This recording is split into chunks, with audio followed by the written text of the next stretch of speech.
Saya tertarik dengan materi hari ini.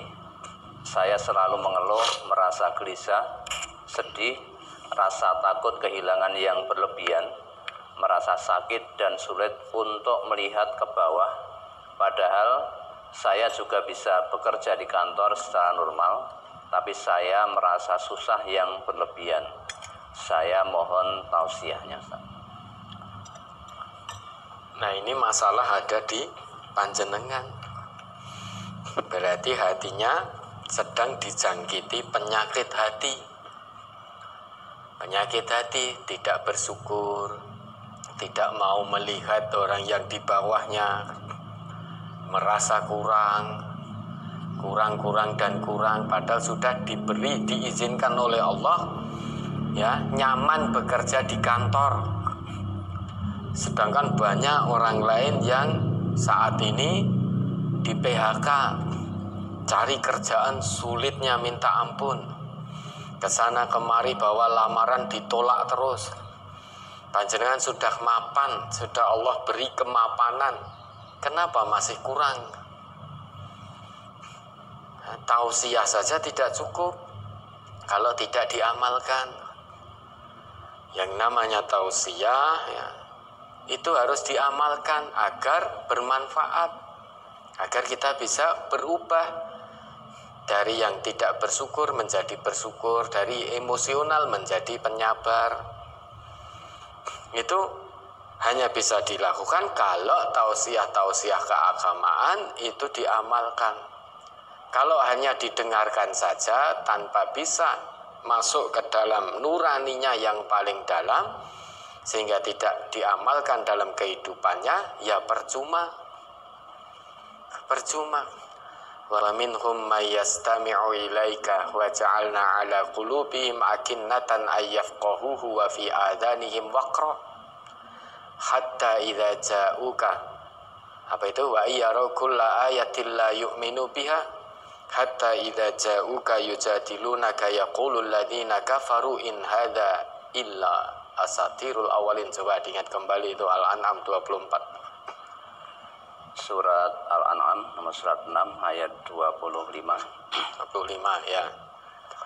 Wa minhum may yastami'u ilaik wa ja'alna 'ala qulubihim akinnatan ay yafqahuhu wa fi azanihim waqra wa iyyaraw kulla ayatin la yu'minu biha hatta idza ja'uka yujadilunaka yaqulul ladzina kafaru in hadza illa asatirul awwalin. Lanjut, wahum yanhauna anhu wa yan'auna an. Wahum yanhauna anhu wa yan'auna an wa yuhlikuna illa anfusahum wa ma yash'urun. Dan di antara mereka ada orang yang mendengarkan bacaanmu, padahal kami telah meletakkan tutupan di atas hati mereka, sehingga mereka tidak memahaminya. Dan kami letakkan sumbatan di telinganya. Dan jikapun mereka melihat segala tanda kebenaran, mereka tetap tidak mau beriman kepadanya. Sehingga apabila mereka datang kepadamu untuk membantahmu, orang-orang kafir itu berkata, Al-Quran ini tidak lain hanyalah dongengan orang-orang dahulu. Dan mereka melarang orang lain mendengarkan Al-Quran, dan mereka sendiri menjauhkan diri daripadanya, dan mereka hanyalah membinasakan diri mereka sendiri, sedang mereka tidak menyadari. Cukup jelas, nah. Diberi kemapanan, kenyamanan oleh Allah, tidak mau bersyukur, tidak mau melihat orang yang di bawahnya. Nah, sikap ini hakikatnya sedang meniti jalan kebinasaan bagi dirinya sendiri, namun tidak sadar. Sikap tanpa qanaah, tanpa bersyukur, itu hakikatnya sedang meniti jalan kehancuran bagi dirinya sendiri, jalan kebinasaan, namun tidak sadar. Padahal setiap saat juga dicelup dengan ayat-ayat Allah, mendengarkan nasihat-nasihat tausiah yang berkaitan dengan Al-Quran dan Sunnah. Ngerti ini kebenaran agama, ngerti ini bersyukur ini perintah Allah dan Rasulullah, ngerti kufur ini larangan dari Allah dan Rasulullah. Dari mana ngertinya? Dari mendengarkan kajian-kajian. Sama persis kalau terus-terusan dilakukan. Wa minhum mayyastami'u ilaika, dulu itu orang kafir, orang munafik juga senantiasa mendengarkan nasihat-nasihat kebenaran dari Nabi. Namun hatinya tertutup, terkunci rapat, ada sumbatan. Wa ja'alna 'ala qulubihim akinnatan ayyafqahuhu wa fi adanihim waqra, telinganya juga tersumbat, tertutup. Mendengar nasihat-nasihat kebenaran, nasihat tentang syukur, sabar, qanaah, itu mendengar. Namun tidak bisa masuk ke dalam hati. Ya seolah-olah pendengarannya, telinganya juga tidak mendengar. Sehingga tidak masuk dalam hati, apa yang didengar tidak bisa masuk dalam hati, sehingga tidak bisa mengamalkan syukur, qanaah, sabar dalam kehidupan sehari-hari. Telinganya mendengar, keluar lagi. Maka seolah-olah dikatakan telinganya mendengar namun hakikatnya tidak mendengar. Buktinya apa? Karena tidak mengamalkan. Sehingga kita mendengar apapun tentang kebenaran, ya, tentang Quran Sunnah, namun kalau kita tidak mengamalkan, berarti telinga kita ya tidak mendengar. Dan naudzubillah, jangan sampai panjenengan masuk dalam ayat ini. Meski tidak mengaku secara langsung bahwa Quran ini dongeng orang-orang terdahulu, tidak, meski panjenengan meyakini Quran ini adalah kalamullah, bukan dongengan orang-orang terdahulu, namun kalau tidak mengamalkan secara tidak langsung ya sama. Kita dihadapkan pada Quran, ayat-ayatnya diterangkan berulang-ulang secara gamblang, telinga kita mendengar namun tidak mau mengamalkan, maka secara tidak langsung kita juga menganggap Quran ini hanya dongengan orang-orang terdahulu, sehingga tidak perlu kita amalkan, wong namanya dongeng. Saya tidak meyakini kalau itu dongeng, itu kalamullah. Lah kenapa kalau meyakini kalamullah kamu tidak mengamalkan? Ya maka bersyukurlah kepada Allah, istiqomah kepada Allah, biar hati ini dijauhkan dari penyakit-penyakit hati. Ikuti Quran, istiqomah. Kata Allah, innal ladzina qalu rabbunallah tsumma istaqamu tatanazzalu alaihimul malaikah alla takhafu wa la tahzanu wa abshiru bil jannati allati kuntum tu'adun nahnu awliyaukum fil hayatid dunya wa fil akhirah walakum fiha ma tashtahi anfusukum walakum fiha ma tad'un nuzulam min ghafurir rahim. Diingat kembali itu Quran surah Fussilat surah 41 ayat 30 sampai 32 itu, biar kita bisa istiqomah dalam ketaatan kepada Allah, istiqomah dalam bersyukur, istiqomah dalam qanaah, istiqomah dalam melihat orang-orang yang di bawah kita. Surat Fussilat nomor surat 41 ayat 30 sampai 32. Innal ladzina qalu rabbunallahu tsumma istaqamu tatanazzalu alaihimul malaikatu alla takhafu wa la tahzanu wa abshiru bil jannati allati kuntum tu'adun nahnu awliyaukum fil hayatid dunya wa fil akhirah walakum fiha ma tashtahi anfusukum walakum fiha ma tad'un nuzulam min ghafurir rahim. Sesungguhnya orang-orang yang mengatakan Tuhan kami ialah Allah, kemudian mereka meneguhkan pendirian mereka, maka malaikat akan turun kepada mereka dengan mengatakan, janganlah kamu merasa takut dan janganlah kamu merasa sedih. Dan gembirakanlah mereka dengan memperoleh surga yang telah dijanjikan Allah kepadamu. Nah, itu dulu. Kalau menurut ayat ini, maka silahkan kita semua, ya, bukan hanya panjenengan, kita semua, mari kita muhasabah. Tidakkah kita meyakini sepenuh hati bahwa Tuhan kita itu adalah Allah? Sehingga keyakinan kita bahwa Allah itu Tuhan kita bukan hanya sebatas pengakuan di lisan, amantu billah, Allahu Rabbi, bukan hanya begitu. Namun keyakinan itu kita tanamkan dalam hati bahwa Allah huwa al-ma'budu bil haqq, la ma'buda bil haqqi illallah. Tidak ada yang pantas kita ibadahi, kita sembah dengan hak kecuali hanya Allah. Ya, kita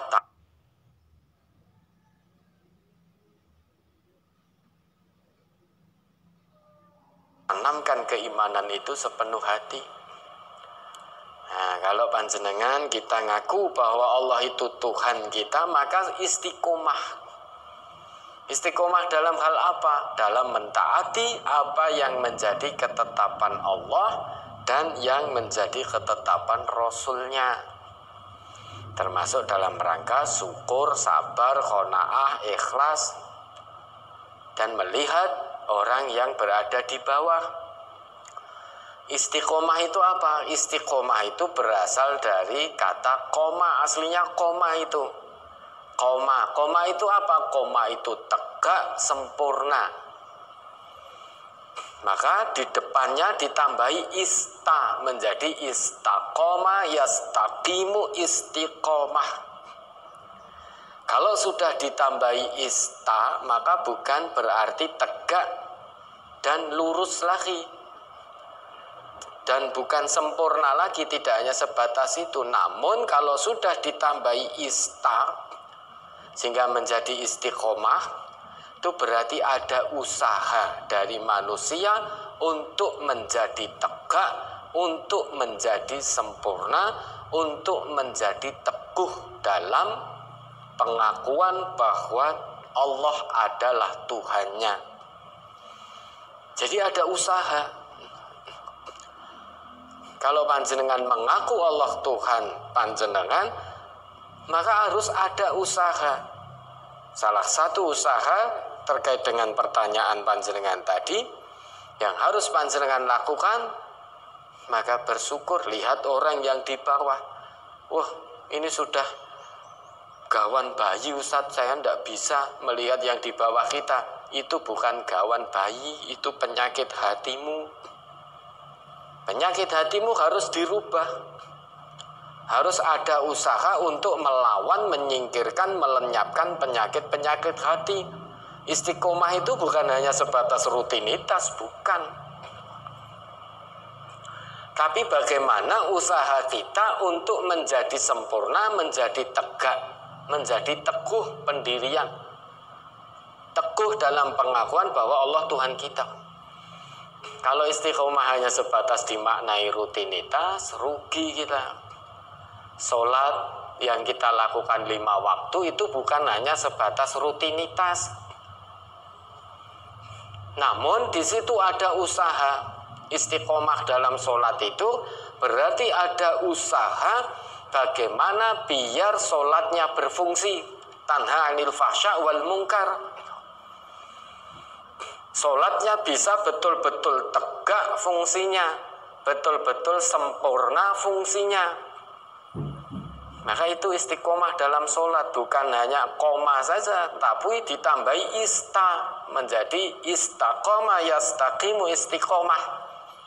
Kalau ditambahi ista, maknanya bukan lagi berarti tegak biasa, sempurna biasa, bukan. Berarti harus ada usaha dari manusianya untuk menjadi tegak, menjadi sempurna. Contoh dalam sholat, istiqomah sholat itu bukan hanya sebatas rutinitas melakukan sholat 5 waktu. Kalau itu yang kita lakukan berarti hanya sebatas isqatul wajib, menggugurkan kewajiban saja tanpa ada usaha untuk menjadikan sholatnya berfungsi. Maka tidak sedikit kita lihat orang yang sholat juga maksiatnya jalan terus. Padahal kalau sholatnya benar, pasti sholatnya bisa mencegah dirinya dari perbuatan fahsya dan mungkar. Ya, kalau tidak hati-hati kita termasuk di dalamnya. Sholatnya istiqomah rutin 5 waktu, namun ya masih bohong, berkata kotor, misuh-misuh, menipu, memfitnah, menyakiti saudara muslimnya baik dengan perbuatan lisan maupun tangannya. Ning yo sholat berarti baru sebatas menggugurkan kewajiban, belum ada usaha untuk menegakkan fungsi sholat setegak-tegaknya. Nah, begitu pula dengan panjenengan. Ya. Kalau memang sudah ngaku yakin betul Allah Tuhan panjenengan, maka istiqomah.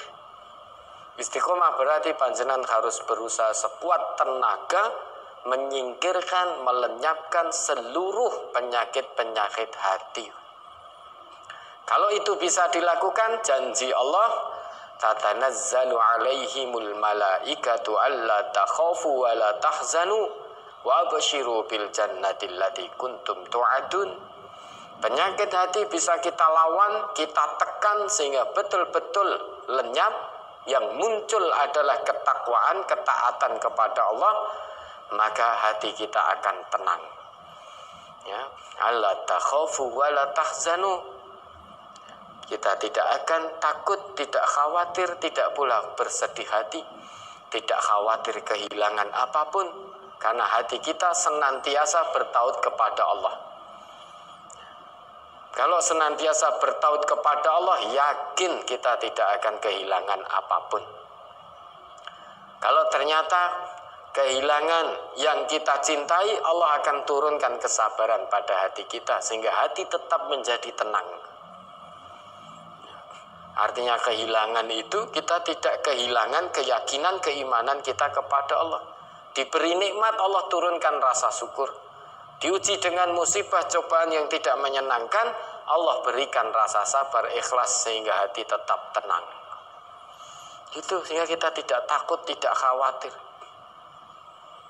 Nah, tadi panjenengan nyebutkan masih khawatir, masih ini itu dan lain sebagainya, maka istiqomahlah. Dunia ini hanya sementara, yang kekal itu adalah akhirat. Jangan silau dengan kehidupan dunia, karena sifatnya hanya sementara. Lihatlah orang yang di bawah panjenengan. Ya, akhirat itu kekal selama-lamanya. Tidak dapat di dunia ini, jangan takut, jangan khawatir, jangan bersedih hati. Ya, asal punya rasa syukur, qanaah terhadap ketentuan Allah. Allah sudah siapkan kenikmatan yang abadi. Walakum fiha ma tashtahi anfusukum walakum fiha ma tad'un. Di surga nanti Allah sudah siapkan kenikmatan yang abadi. Ma la ainun ra'at wa la udhunun sami'at wa la khatara ala qalbi bashar. Kenikmatan yang tidak pernah terlihat oleh mata manusia, tidak pernah terdengar oleh telinga manusia ketika di dunia. Kenikmatan yang tidak pernah terlintas dalam benak manusia ketika di dunia.